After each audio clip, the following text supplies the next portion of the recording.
This carburetor here. But yeah. Normally there's the carburetor there. Yes, carburetor, yes. So I could change the carburetor. Okay. So we now bought this. Okay. So and this only two types. Two types. There's one only petrol and gas. And switch. Oh. And switch. But let us switch. Let it gas. No, it's just gas. Meant for only gas. Okay. You don't want a compressor by let's say maybe 30,000. Say 30,000. Okay. So then, kill the Sumara cylinder. Normal cylinder gas. No. A normal gas, cooking gas. Normal cooking gas. Yeah. So you can say normal filling station. If gas place, they fill gas. So she in cotton be showing ben cotton be normally abi on in cotton be normal. Normal. And then smoke. Because no smoke. No smoke. Oh nice. Okay, so Emma Binu check on the power from the car can go in shisha. Then she was asking check power no e because she can no. There's no fuel. Wow, empty. Okay, first thing just on this.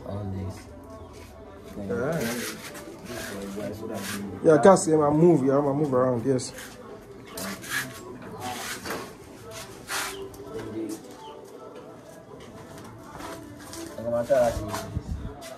Okay. Okay, normally. Yeah. Okay, so now I need that to only boy. No. Oh, okay. You said that we only boy. Oh, that is on gas, yeah. Okay. Yes.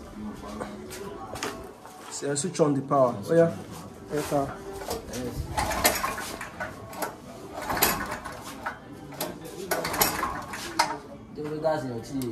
But it's circulate that. Wow.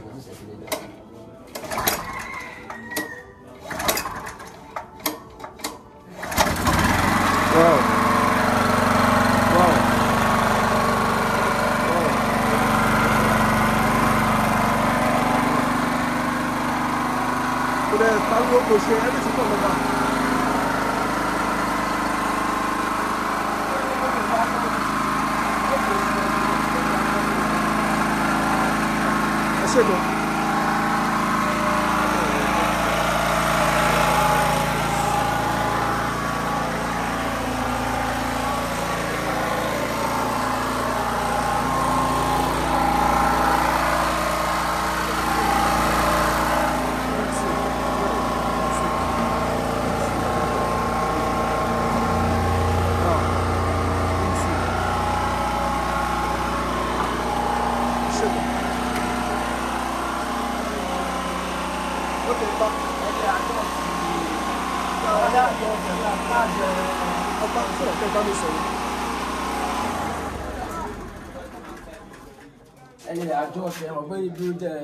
Petrol, yes. Adjust the tank here.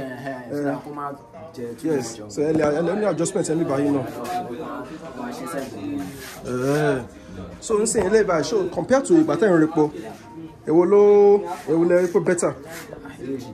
A little better, because then when they increase the fuel, yes,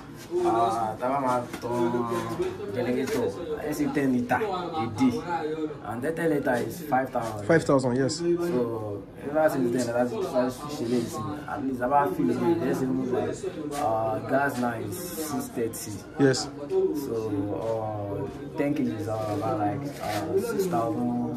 6,000. Yeah, what's the difference? Already business then, she. And like 6,007. So they feel 6,007, but and lower than a week. Yeah. But the man look 5K every day. Yeah. But that's amazing. All right, I think this is good for everybody to see. This is a good innovation. So, if you don't buy in, see, and do I first share, I'll contact him so that I can so. All right. All right. All right, okay. Okay. Thank you.